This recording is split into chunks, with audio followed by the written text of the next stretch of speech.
다 함께 일어나서 성경 말씀이 있습니다. 열왕기하 2장 19절부터 22절 말씀입니다.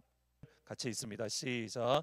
그 성읍 사람들이 엘리사에게 말하되 우리 주인께서 보시는 바와 같이 이 성읍의 위치는 좋으나 물이 나쁨으로 토산이 익지 못하고 떨어지나이다. 엘리사가 이르되 새 그릇에 소금을 담아 내게로 가져오라 하매 곧 가져온지라. 엘리사가 물 근원으로 나아가서 소금을 그 가운데에 던지며 이르되 여호와의 말씀이 내가 이 물을 고쳤으니 이로부터 다시는 죽음이나 열매 맺지 못함이 없을지라 하셨느니라 하니 그 물이 엘리사가 한 말과 같이 고쳐져서 오늘에 이르렀더라. 아멘. 그리고 주보에 보시면 이번 주부터 해서 계속해서 페루랑 그다음에 유카탄 단기 선교팀의 그런 간증문들이 주보에 계속 나갈 겁니다. 여러분 이 한 주 동안 이제 앞으로 계속 주보를 보시면서 하나님께서 주시는 마음, 하나님께 주시는 은혜를 같이 나누시고 또 같이 기도하는 시간이 되시면 좋겠습니다. 아마 오늘은 이효정 권사님의 간증문이 있습니다. 계속해서 같이 기도해 주시고 그것을 같이 품으시면 좋을 것 같습니다. 지금 보시는 책은 데런 에스 모글루와 제임스 로빈슨이 쓴 함께 출판한 국가는 왜 실패하는가라는 책입니다. 정확한 표현은 어떤 국가는 경제적으로 더 번성하고 성장하는데 왜 어떤 국가는 경제적으로 더 실패하고 또 점점 더 가난해지는가. 사실 저도 조금 궁금했던 내용들인데 가령 이런 내용들입니다. 아프리카나 또는 남아메리카 지역들, 브라질이나 멕시코 같은 나라들은 분명히 수없이 많은 자원들, 석유나 석탄이나 여러 자원들을 가지고 있는데 그러나 여전히 경제를 이끌어가는 강대국이 되지 못합니다. 반면에 자원은 없는데 당장 한국만 보더라도 자원은 전혀 없는데 어떻게 세계 경제의 강대국이 되어가는가, 이것을 연구한 책인데 책을 시작을 하면서 애리조나에 있는 노갈레스라는 도시의 사진을 먼저 보여줍니다. 지금 보시면 저게 안에 이렇게 줄이 쭉 꺼져 있는 것이 국경입니다. 한 장 더 넘겨주시면 오른쪽으로는 이렇게 국경을 중심으로 오른쪽은 멕시코의 노갈레스이고 왼쪽은 미국의 노갈레스 애리조나주에 속했고 왼쪽은 멕시코에 속한 노갈레스 지역입니다.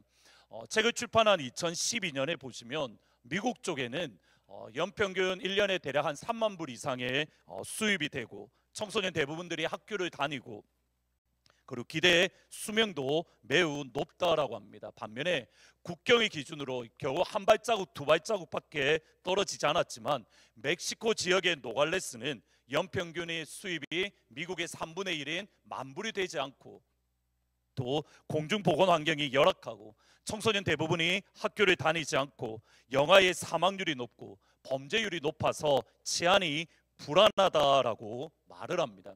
근데 이 두 원래 한 도시였는데 국경이 중간에 도시 중간에 지르면서 이게 미국과 멕시코가 되었는데 인종도 같고 그리고 기후도 같고 문화도 모두 비슷합니다. 유일한 차이점은 뭐냐면 저자에 의하면 다른 모든 것들은 같은데 하나의 차이는 미국과 멕시코라는 국가 시스템, 그 안에 흘러가는 제도가 다르다라고 말을 합니다. 그래서 환경도 중요하지만 그 환경을 뛰어넘는 것 중에 하나가 뭐냐면 그 안에 어떤 시스템으로 운영되어지는가, 그 시스템의 중요성을 강조합니다. 저희들은 이것을 쉽게 이해합니다. 특별히 한국 사람들은 쉽게 이해할 수밖에 없는 게 사진을 보여주시면 2014년에 나사에서 밤에 위성으로 찍은 사진이라고 합니다. 밑에 보시는 것이 한국이고 중간에 뻥 비어 있는 것이 북한이고 분명히 같은 하나의 민족이고 나라이고 똑같지만 그 시스템에 따라서 한국과 북한의 발전의 속도가 전혀 달라지는 것. 여러분은 지금 3분 사이에 652페이지 책을 다 읽었습니다. 지금 이 책이 652페이지 책입니다.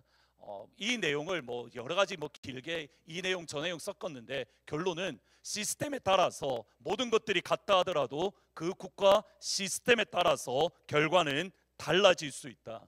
여러분 이것이 영적인 세계 하나님의 나라에게도 적용이 되어집니다. 구약시대를 대표하는 선지자는 모세와 엘리야입니다. 엘리야는 하나님께서 자신에게 주신 사명, 또는 하나님께서 자신에게 주신 소명이 마무리되어지는 것을 알았습니다. 엘리야는 하나님의 사람입니다. 하늘에서 기도해서 하늘에서 불을 내렸고, 그리고 그가 기도할 때에 비가 오지 않고 하나님 앞에 간절히 기도하니 하늘에서 비가 내리는 하나님의 사람, 또는 성령의 사람, 능력의 사람입니다. 그 하나님의 사람 엘리야의 시대가 마무리되어지고, 이제 그의 제자 엘리사가 이제 엘리야의 시대가 마무리되었구나, 나의 선생님 엘리야의 시대가 마무리되고 이제 새로운 시대가 되는 것을 엘리사가 알았습니다. 그리고 영적으로 고민합니다. 지금까지 기도함으로 하나님의 불도 내리고 하나님의 말씀도 선포하고 비도 주어 기도할 때 비를 주었던 하나님의 사람, 또는 성령의 사람인 엘리야가 더 이상 함께하지 않을 때에 과연 우리가 새로운 시대를 맞이하면서 무엇이 우리에게 필요할까? 과연 우리가 새 시대를 맞이하면서 우리가 준비해야 되는 것이 무엇인가? 여기에 대해서 기도하고 고민했습니다. 그리고 엘리사는 하나님 앞에 결론을 얻었던 게 뭐냐면, 새로운 시대를 맞이하면서 우리에게 필요한 것은 더 깊은 영성이 필요하고, 새로운 시대를 맞이하면서 우리에게 필요한 것은 더 충만한 영성인 것을 인정하고 고백했습니다. 열왕기하 2장 9절 10절에 보시면 엘리사가 이렇게 표현을 합니다. 건너매 엘리야가 엘리사에게 이르되, 나를 내게서 데려감을 당하기 전에, 엘리야가 천국으로 올라가기 전에 내가 내게 어떻게 할지, 내가 너를 위해서 무엇을 하나님께 기도해야 될지 구하라. 엘리사가 이르되, 당신의 성령이 하시는 역사가 갑절이나 내게 있기를 원합니다. 이르되 내가 어려운 일을 구하는도다. 엘리사는 분명히 그게 어려운 것은 알았습니다. 엘리야도 알았고 엘리사도 알았습니다. 엘리야에게 역사하는 성령 하나님의 역사, 엘리야가 경험했던 영성보다 더 깊은 영성을 허락받는 것, 구약시대를 대표하는 선지자 중에 한 명인 엘리야인데, 그 엘리야보다 더 깊은 영성, 그 엘리야보다 더 큰 성령의 역사, 엘리사는 그것을 하나님 앞에 간구했고 그것을 하나님은 허락해 주셨습니다. 열왕기하 2장 14절에 보시면 엘리야의 몸에서 떨어진 그의 겉옷을 가지고 물을 치며 이르되, 엘리야 하나님 여호와는 어디 계십니까 하고 그도 물을 치매 물이 이리저리 갈라지고 엘리사가 건너니라. 여러분, 이 엘리사의 이 고백이 중요합니다. 엘리야가 천국으로 올라간 이후에, 하나님께서 엘리야를 천국으로 데려간 이후에 이제 사람들의 생각은 이렇습니다. 성령의 사람이 이제 다 천국에 갔으니, 하나님의 사람이 더 이상 우리와 함께하지 않으니 이제 하나님의 역사가 우리에게 점점 사그라들 거야. 이제는 하나님의 음성 듣는 것이 쉽지 않을 거야. 성령의 역사가 나타나지 않을 거야. 모두 다 낙담하고 실망하고 마음이 무너졌던 그때에 엘리사는 이렇게 말합니다. 엘리야의 하나님 어디에 계십니까? 여러분, 이 말의 뜻이 무엇입니까? 엘리야의 하나님이 누구와 함께하는 겁니까? 엘리사와 함께하는 겁니다. 엘리사는 엘리야가 가졌던 그 옷을 가지고 요단강을 쳤습니다. 엘리야가 했던 똑같은 모습입니다. 엘리야에게 역사했던 그 하나님, 이제는 우리를 떠난 것이 아니라 엘리야와 함께했던 하나님이 이제는 엘리사와 함께함으로 하나님께서 새로운 시대를 열어 가신다. 엘리야와 함께했던 하나님의 능력, 엘리야와 함께했던 하나님의 역사, 엘리야와 함께했던 하나님의 영광, 엘리야와 함께했던 하나님의 성령이 이 순간부터는 그의 제자인 엘리사와 함께 시작되는 겁니다. 엘리사와 함께 하나님은 새로운 시대를 시작하셨고, 그 다음이 중요합니다. 새로운 시대가 시작되었기에 새로운 시대에 부어주시는 하나님의 축복이 있습니다. 그것이 오늘 본문 여리고요 성입니다. 첫 번째로 영적인 흐름이 있음을 우리는 알아야 됩니다. 영적인 흐름이 있다는 것을 우리들은 알아야 됩니다.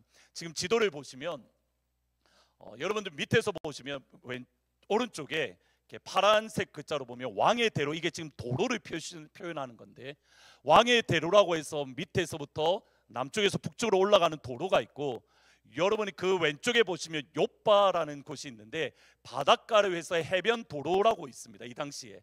그래서 왕의 도로와 해변 도로를 연결하는 도로 첫 번째 도시가 어디냐면 여리고입니다. 여리고는 그러니까 왕의 대로와 그리고 해변 도로를 연결하는 도로, 그러니까 교통의 중심지에 있습니다. 그리고 여리고는 요단강 바로 옆에 있었기 때문에 물이 많고 풍요로운 도시입니다. 이러한 지리적인 조건 때문에 한 장 더 넘겨주시면, 여러분 여리고에 가면 이런 표현이 있다고 합니다. The oldest city of the world. 세계에서 가장 오래된 도시. 실제로 우리는 뭐 애굽이나 다른 곳을 생각하지만 여리고 역시도 세계에서 가장 오래된 도시 중에 하나로 모든 학자들이, 고고학자들이 인정하고 있습니다. 분명히 여리고성을 보면 너무 좋습니다. 지리적인 위치도 너무 좋고, 그리고 그 가운데 요단강도 있고, 그리고 오랜 역사를 가지고 있습니다.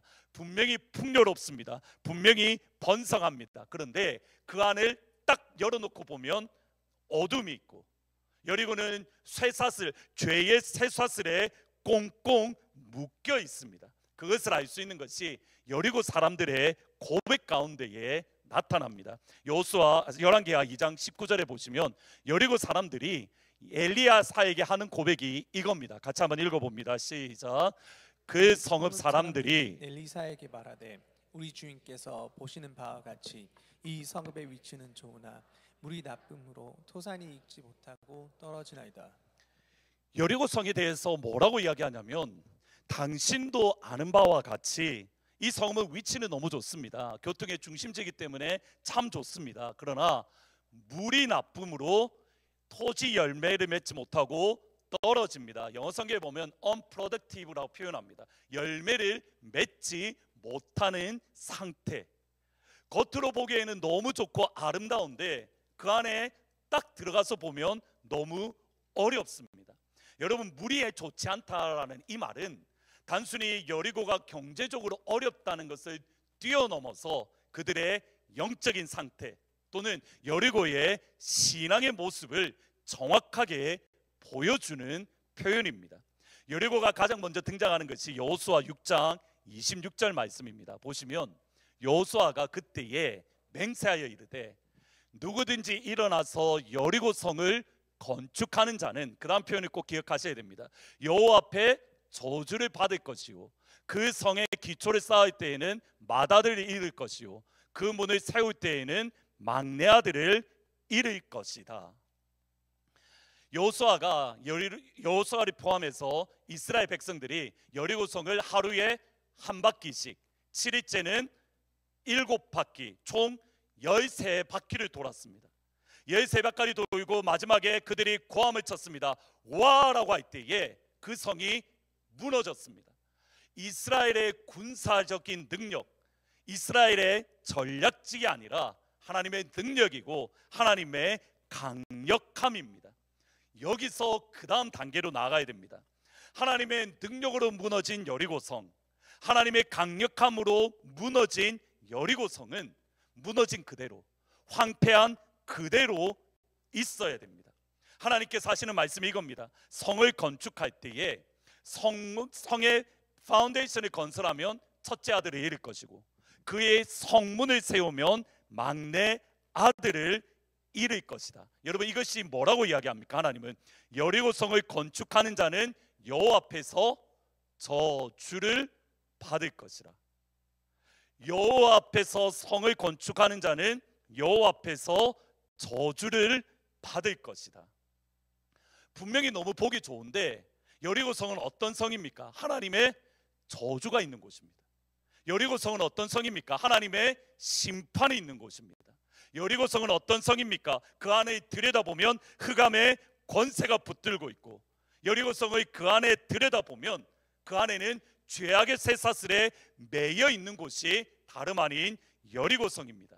그리고 이때로부터 오랜 시간이 지난 열왕기상 16장 34절에 이 일이 실제로 일어납니다. 열왕기상 16장 34절에 이렇게 표현합니다.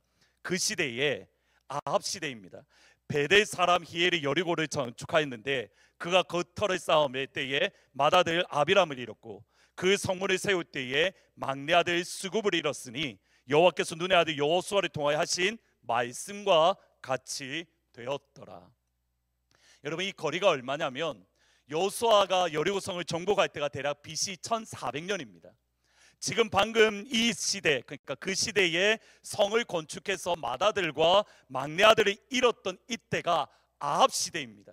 아합 시대는 대략 BC 870년입니다. 대략 한 600년의 시간적 간격이 있습니다. 고민은 여기에 있습니다. 이 600년 동안 여리고는 어떤 상태에 있었습니까? 하나님의 저주 아래. 이 여리고성은 하나님의 심판 아래. 밖에서 보면 너무 좋은 성인데 그 안에 문을 탁 열고 보면 그 안에 실제로는 하나님의 심판이 있고 그 안에는 하나님의 저주가 있고 흑암의 권세가 붙들고 있고 죄와 저주의 쇠사슬에 꽁꽁 묶여 있었습니다. 여리고 사람은, 엘리사에게 나왔던 여리고 사람은 이 사실을 알았습니다. 무엇 때문입니까? 얼마 전에 아합 시대 때에 제가 이 성을 잃었다라고 했는데 이때가 언제냐면 그의 선생님인 엘리야가 사역할 때입니다. 불과 10년 전에 또는 불과 20년 전에 여리고 성에 건축했던 사람들의 자녀들이 죽은 것을 여리고 사람들은 보았습니다. 그러니 우리는 하나님의 저주 아래 있구나. 우리는 여전히 죄의 권세에 매여 있구나. 여리고 사람들은 이 사실을 알았던 겁니다. 예레미야 말씀으로 아침마다 하는 말씀을 나누는데 예레미야 46장을 기준으로 46장부터 51장까지는 유다를 중심으로 이방 나라들을 향한 하나님의 말씀입니다. 블레셋, 애굽, 바벨론 같은 나라들. 근데 이 이방 나라들을 향한 말씀을 보면 중요한 영적인 원리가 있는 것을 보게 됩니다. 예를 들어서 바벨론을 보면 알 수 있습니다. 바벨론을 향한 하나님의 평가는 교만입니다. 예레미야 50장 29절에 보시면 그가 이스라엘의 거룩한 자 여호와를 향하여 교만하였습니다. 영어 성경에 보면 그냥 defile이라고 되어 있는데 이 히브리어는 교만하다라는 말입니다. 교만하게 행하다. 여호와를 향하여 교만하였다. 만군의 여호와의 말씀이라 교만한 자여 내가 너를 대적한다. 32절에 교만한 자가 넘어졌다. 하나님의 평가는 뭐냐면 바벨론을 향한 하나님의 평가는 교만함입니다. 근데 이 교만함이 어떤 모습으로 나오냐면 하나님과 싸우는 것, 하나님과 전쟁하는 모습입니다. 예레미야 50장 24절에 바벨론아 내가 너를 잡으려고 올무를 놓았더니 내가 깨닫지 못하고 걸렸고 여호와와 내가 싸웠다. 여호와와 내가 싸웠다. 여러분, 이 싸우다라는 말이 영어 성경에는 오포스라는 말로 번역하는데 히브리어로 보면 두 가지 뜻입니다. 견주어보다, 비교하다. 내가 하나님과 비교해 보아서 두 번째 뜻이 뭐냐면 전쟁하다입니다. 지금 바벨론 사람들은 어떤 상태입니까? 하나님 앞에 교만해서 하나님과 비교해보고 하나님과 뭐 하다는 겁니까? 싸워 볼만하다는 겁니다. 하나님 나와 싸워 보시죠. 하나님 별거 아니네요. 하나님 나와 한번 싸워 봅시다. 내가 하나님과 싸워서 이길 수 있습니다. 이게 바벨론의 모습입니다. 그런데 창세기 11장에 보면 정확하게 이렇게 말합니다. 같이 한번 읽어보십니다. 시작. 또 말하되 네, 자 성읍과 탑을 성설하여 그 탑 꼭대기를 하늘에 닿게 하여 우리 이름을 내고 온 지면에 흩어짐을 면하자 하였더니 여러분, 이 일이 어디서 일어났나요? 바벨탑, 시나이 땅 바벨탑. 뭐라고 이야기를 합니까? 우리가 하늘을 향하여 탑을 쌓고 우리의 이름이 흩어짐을 면하자. 이건 누구의 말씀에 정면으로 대항하는 겁니까? 하나님의 말씀입니다. 하나님은 이렇게 말합니다. 노아에게 너는 땅에 충만해, 땅에 흩어져, 그리고 땅을 다스려. 그런데 이 당시 사람들이 시나이 땅에 모였던 사람들이 고민하기 시작하는 겁니다. 또다시 우리가 흩어지면 어떻게 해야지? 우리가 다시 한번 힘을 내자. 우리가 하늘에 향하여 탑을 쌓았다는 것은 하나님 나와 전쟁에 한번 해봅시다. 하나님과 싸워서 나는 이길 수 있습니다. 하나님과 전쟁하려는 모습이 바벨탑의 사건입니다. 여기서 중요합니다. 바벨탑 사건이 언제 일어났는지 우리는 알 수 없습니다. 그러나 아브라함 이전에 일어난 것은 확실합니다. 그러면 아브라함이 BC 2000년 사람입니다. 예레미야는 BC 600년 사람입니다. 그러면 이 두 사건 사이에 몇 년의 간격이 있습니까? 1400년의 간격이 있습니다. 이 1400년의 시간 동안 바벨론 시나이 땅에 흐르는 영적인 흐름은 무엇입니까? 하나님, 나와 비교해 보시죠. 하나님이 힘이 센지 내가 힘이 센지 한번 비교해 보시고, 하나님, 나와 싸워 봅시다. 내가 하나님과 싸워 이길 수 있습니다. 바벨탑 때도 그러한 영성이었고, 1400년이 지난 이후에 바벨론 나라에서도 똑같은 영성이었고, 여러분, 모압 역시 마찬가지입니다. 모압은 모압이 이스라엘 백성들이 출애굽할 때에 모압 땅을 지나가게 되었습니다. 이때에 모압 왕 발락이 발람이라는 거짓 선지자를 초청을 합니다. 뇌물을 주고 데리고 옵니다. 그리고 했던 것이 이스라엘을 저주해 주십시오. 민수기 23장 11절입니다. 발락이 모압 왕입니다. 발람에게 이르되, 거짓 선지자입니다. 그대가 어찌 이같이 하여 나의 원수를 저주하라고 데리고 왔는데 그대가 오히려 축복하도다. 모압이라는 나라는 어떤 나라냐면 하나님의 백성이고 하나님의 자녀인 이스라엘을 저주하는 나라. 이것이 첫 번째 모습입니다. 역시 똑같이 예레미야 때의 똑같은 신앙의 모습입니다. 예레미야 48장 27절에 보시면, 내가 이스라엘을 조롱하지 않느냐, 그 도둑 가운데에 발견되었느냐, 내가 그를 말할 때마다 내 머리를 흔드는도다. 조롱한다, 머리를 흔든다는 것은 비웃다는 표현입니다. 처음에도 이 하나님의 자녀인 이스라엘을 저주했고, 600년이 지난 이후에도 여전히 이 하나님의 백성 이스라엘을 조롱하고 비웃고 저주하고. 여러분, 핵심은 여기에 있습니다. 우리 안에 흐르는 영적인 흐름이 있습니다. 여러분의 가정에 흐르는 영적인 흐름이 있습니다. 우리 교회에 흐르는 영적인 흐름이 있습니다.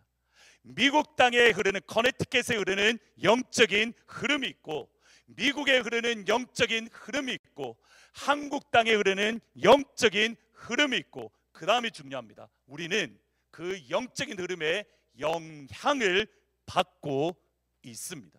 에베소서 2장 1절 2절 말씀, 그는 허물과 죄로 죽었던 너희를 살리셨도다. 그때의 너희는 그 가운데 행하여 이 세상의 풍조를 따르고 공중의 권세 잡은 자를 따랐으니 불순종의 아들들 가운데에 역사하는 영이다. 여기 보시면 in which라는 단어가 있습니다. 2절에 보시면 무슨 말이냐면, 너희는 허물과 죄로 죽었어. 근데 그 허물과 죄 아래에서 너희들은 살아갔어. 허물과 죄라는 이러한 영적인 영향력이 있고 그 안에 너희들이 살아가고 있었어. 지금 여리고의 사람들은 어떠한 마음입니까? 여리고에 흐르는 영적인 흐름은 무엇입니까? 하나님의 심판이라는 영적인 흐름입니다. 여러분, 물이라는 것은 생명의 근원입니다. 그들은 생명의 근원이 좋지 않습니다. 생명의 근원이 안 좋으니 그들을 통해서 나오는 열매가, 아름다운 열매가 맺을 수 없는 겁니다. 여전히 어둠에 갇혀 있고 흑암의 권세에 붙들려 있고 영적인 쇠사슬에 매여 있었습니다. 이것이 여리고 성의 모습입니다. 여기서 중요합니다. 오랜 기간 동안 영 하나님의 저주 아래 있었고 얼마 전에 하나님의 저주가 이루어지는 것을 바라보았던 여리고 사람들이 엘리사를 통해서 새로운 날이 시작된 것을 보았습니다. 두 번째로, 제한 분주의 결단으로 예수님께 나아갑니다. 제한 분주의 결단으로 예수님께 나아간다. 2장 15절 말씀 같이 한번 읽어보십니다. 시작. 맞은편 여리고에 있는 선지자의 제자들이 그를 보며 말하기를, 엘리야의 성령이 하시는 역사가 엘리사 위에 머물렀다 하고 가서 그에게로 나아가 땅에 엎드려 그에게 경배하고. 보셔야 됩니다. 지금 여리고 사람들이 무엇을 보았다는 겁니까? 엘리사에게 하나님의 영이 임하는 것을 보았다라고 말을 합니다. 다시 한번 말씀을 보셔야 됩니다. 엘리야가 분명히 하늘로 올라가는 것을 보았습니다. 그 엘리야에게 역사했던 하나님이 지금부터 누구와 함께 하는 겁니까?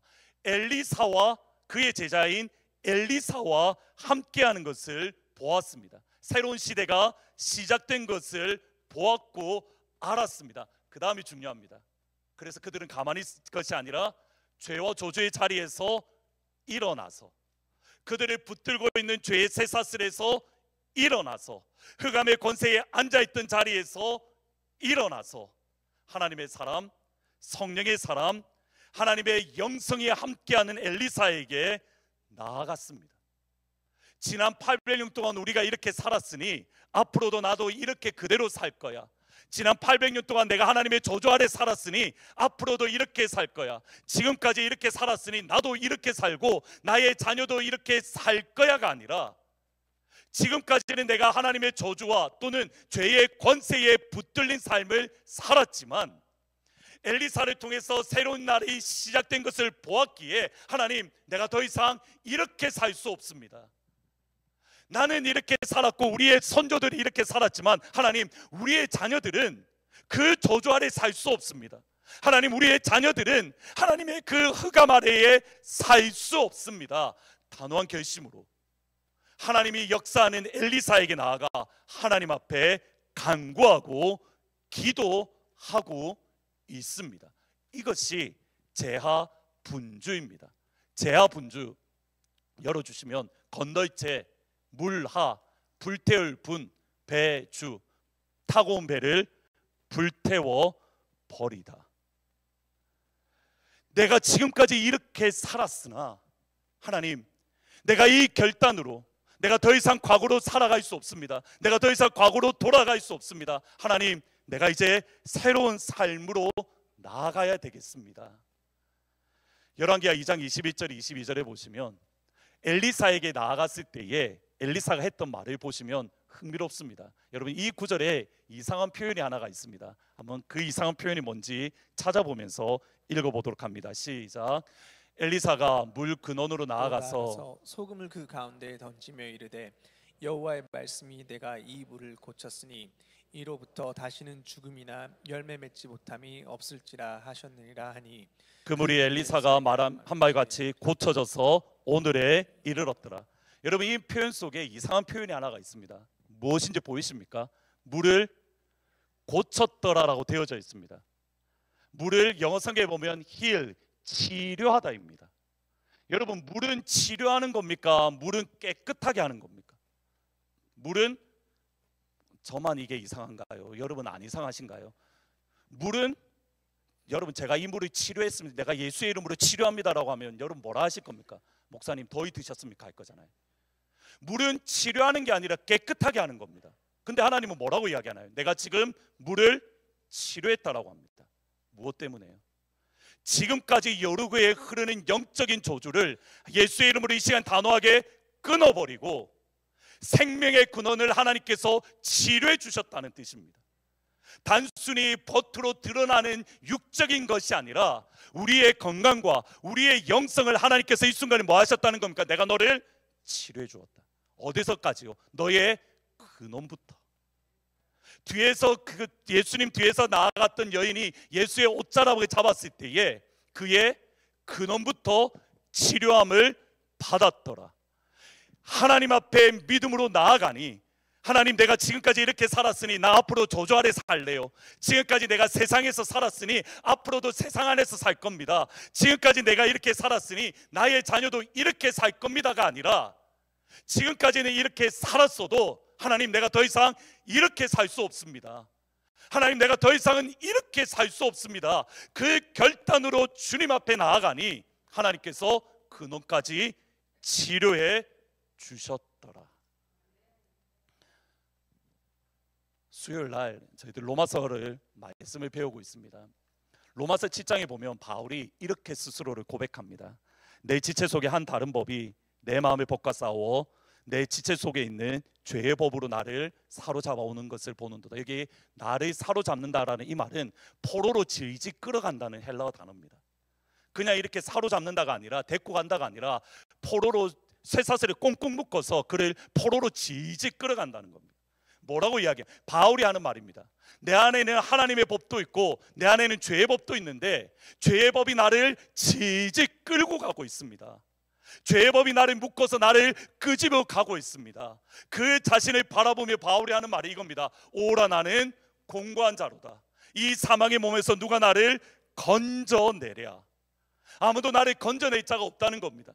죄의 법이 나를 끌고 가기에 나를 더 이상 새롭게 할 사람이 이 땅에 어떤 것도 나를 새롭게 할 것이 없다라고 아파하고 한탄합니다. 근데 여기서 끝나지 않습니다.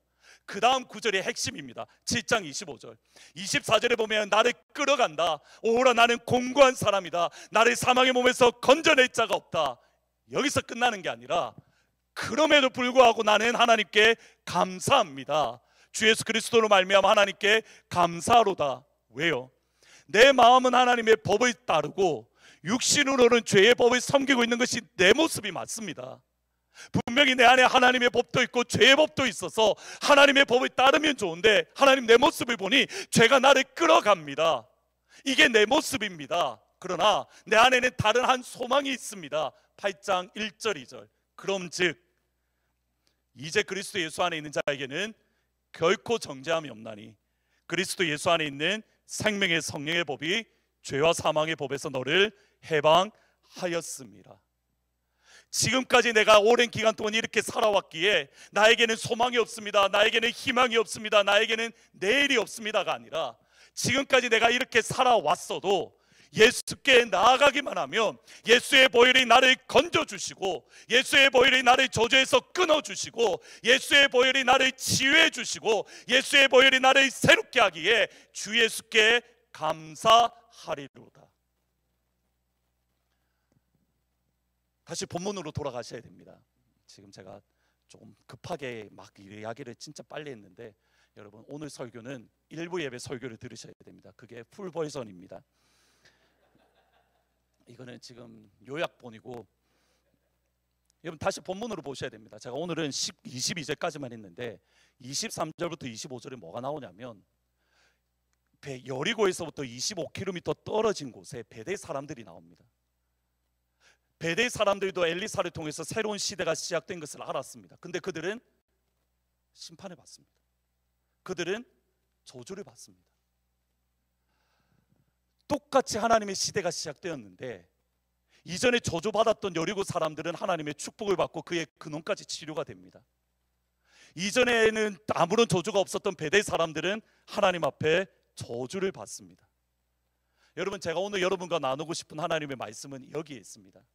우리가 지금 이 자리 이곳에 다 함께 모여 있습니다. 거리가 가깝습니다. 그런데 하나님이 새로운 날에 우리에게 부어주실 그때에 똑같은 곳에 있다 하더라도 여러분 하나님께서 이 사이에 갈라지는 역사가 일어날 겁니다. 내가 불을 태운다는 심정으로 예수 앞에 나아가는 자에게는 하나님이 치유하는 역사가 일어납니다. 그러나 그 자리에 그대로 있는 사람에게는 아니 그대로 뒤로 물러서는 사람에게는 하나님의 새로운 생명의 역사가 일어나지 않습니다. 여러분 우리가 지난 1년 동안 이렇게 우리의 신앙생활을 같이 해왔습니다. 신앙생활을 1년 동안 같이 해온 가운데에 하나님을 만나고 예수를 경험하고 하나님이 주신 말씀 안에서 내가 변화되었습니다라고 내가 새롭게 하나님 앞에 나아갑니다라는 사람이 우리에게 있습니다.